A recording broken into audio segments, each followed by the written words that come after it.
Graça e paz.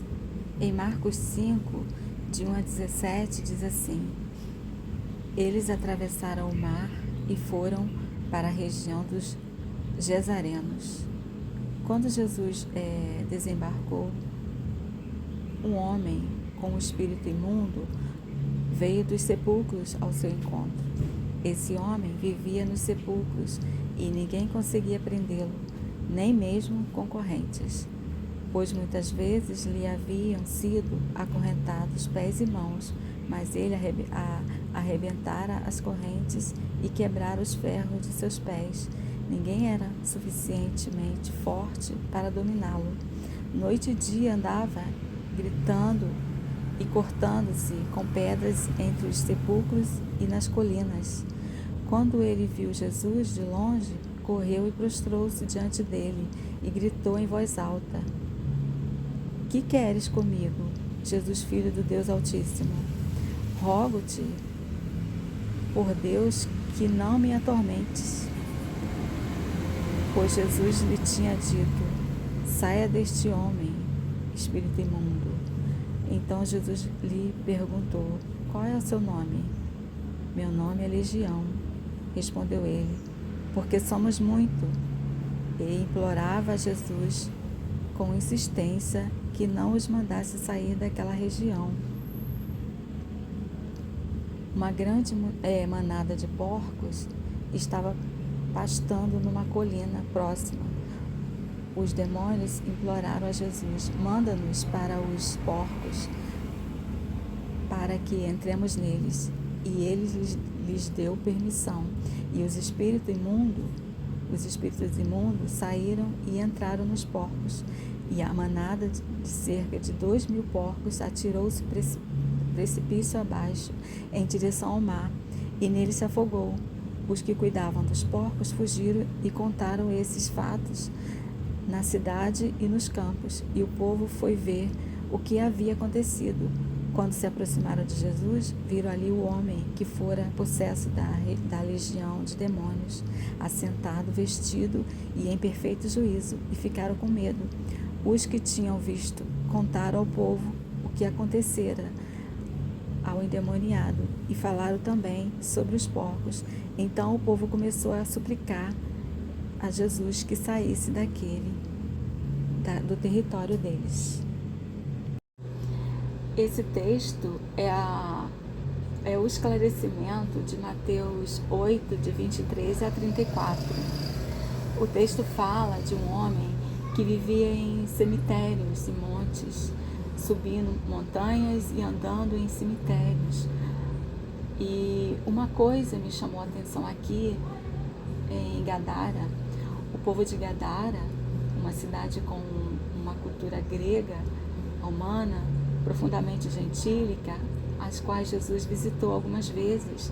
Agora, depois que Jesus expulsou a legião que entrou nos porcos, vieram de várias aldeias das cidades e surpreendentemente é que eles não ficaram contentes com a libertação que Jesus tinha trazido ao homem.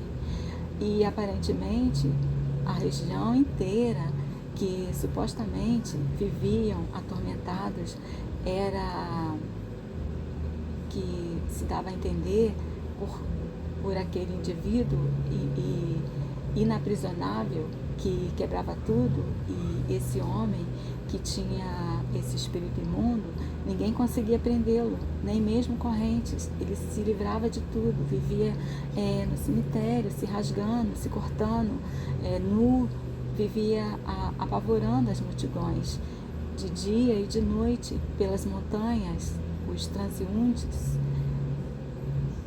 E o povo de Gadara, supostamente, tinha pavor dele. Agora, o que acontece? Quando Jesus liberta esse homem, e o que se diz dele depois que os criadores de porcos chamaram toda a população para virem ver o que tinha acontecido ao endemoniado, o que tinha a legião, encontram-no assentado Isso é um primeiro milagre aqui. Esse cara que nunca tinha se assentado, que vivia nu, num estado de angústia ambulante, diuturna, agora está assentado, vestido, porque vivia nu, e se cortando, se ferindo, se sangrando, se expondo. Agora ele está limpo, de banho tomado, vestido, sentado com Jesus em perfeito juízo. E os que vieram e viram aos milhares temeram e se assustaram.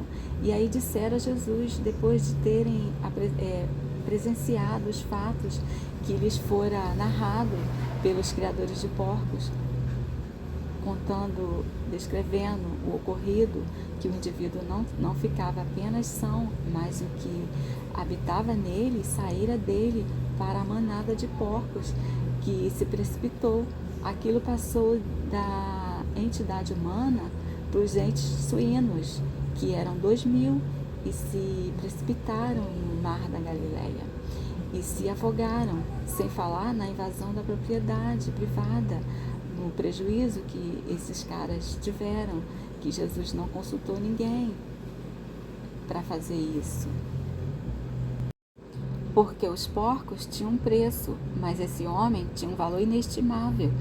E essa é a consciência que o Evangelho apresenta entre coisas que possuem preço e pessoas que não têm preço, porque são dotadas de um valor não precificado. Então, o verso 17 diz: a população toda passou a rogar a Jesus, a implorar a Jesus que se retirasse da terra deles. Aquela população tinha um conluio de natureza inconsciente com o gadareno. E agora Jesus obriga a ficar cara a cara com os seus próprios demônios. Você entende esse mistério? É como eu perguntei, quem é seu demônio de estimação? Agora não dá mais para virar e fazer a transferência. É como a gente transferir aquilo que nos habita como angústia latente, contínua, presente, para outros que a expressam, que as manifestam, enquanto tem alguém manifestando o que o outro não tem coragem de gritar, por mais horrível que seja, ambiviamente satisfatório, a gente odeia, mas não sabe viver sem aquilo. São os demônios de estimação que cultivamos e está dentro do seu casamento, da sua família, da sua congregação. Você tem esses demônios em ambientes mais variados da sua vida. São aqueles que você diz, esse aí, Deus me livre de ser igual. É porque ele expressa o que está dentro de ti, dentro de mim, dentro de nós, e nós não temos coragem de encarar o que está dentro de nós. E quando vem Jesus e tira esse pretexto e arranca esse tabu para o qual todas as coisas governam, que são os ocultamentos individuais que nós praticamos, e quando vem Jesus e cura esse homem ou essa mulher, que agora são encontrados assentados com atitudes adequadas de pacificação, com discernimento recuperado, com a inteligência recolocada, eles entram em pânico e pedem a Jesus que se retire. E a gente fica se perguntando, e justamente a hora de dizer, fica conosco, Jesus, vem para nossa casa, entra aqui, Jesus, vem nos ensinar que poder é esse, que milagre é esse, que poder espiritual é esse, que promove sanidade mental, psíquica, emocional, comportamental, que transforma a vida humana. Vem para a nossa comunidade, Jesus. Mas, ao contrário, eles rogam para Jesus sair. Vai embora daqui. Tu quebraste nossas dinâmicas seculares. Agora descobrimos que precisamos nos tratar e voltamos a nós mesmos e nos encaramos. Nós temos uma angústia adoecida que não busca cura, que não busca cura profunda, permanente, definitiva para o nosso ser, que só vê e só nasce com auto-enxergamento, quando a gente percebe-se a si mesmo. E esse texto se refere a mim, a você, a nós, às igrejas em geral, aos escândalos que acontecem no nosso meio. Por que acontecem os escândalos e por que os escândalos são apontados? É porque a multidão inteira olha naquela direção e olhando naquela direção ninguém olha para si mesmo. Então os escândalos são necessários ao extremo para que uma coletividade continue a ter para onde olhar, para ter onde olhar suas pedras. Olha essa mulher adúltera, todos com suas pedras na mão, falando, enquanto tem gente com pedra na mão, olhando para a mulher adúltera, não está olhando e se enxergando. Aí vem Jesus. Quem dentre vós estiver sem pecado, que seja o primeiro a atirar a pedra. Comece a tirar a pedra, aquele que não tem pecado. Esse retorno é insuportável. E quando Jesus chega, o Evangelho transforma aquela vida, aquela transformação que vem de dentro para fora, é a metamorfose, a metanoia, é mudança do ser, da natureza, é nascer de novo. Quando vem o verdadeiro Evangelho e produz essa metanoia e devolve o juízo, o raciocínio, o pensamento, a lucidez, a sensatez, a sabedoria, a compreensão, o sossego de vida, de alma, aí essa cura se torna insuportável. E quando um gadareno é liberto, ele começa a ser odiado, começa a ser marginalizado, vem a ser objeto de contenda, de polêmica, de não aceitação, e você mesmo não entende nada. Por quê? Porque você deixou de ser a expressão desejada por todos e porque você era o doente, o monstro que ficava por aí perambulando, eles não precisavam se enxergar. A partir de você vem um reflexo insuportável que revela a monstrificação individual e coletiva da maioria esmagadora de todos.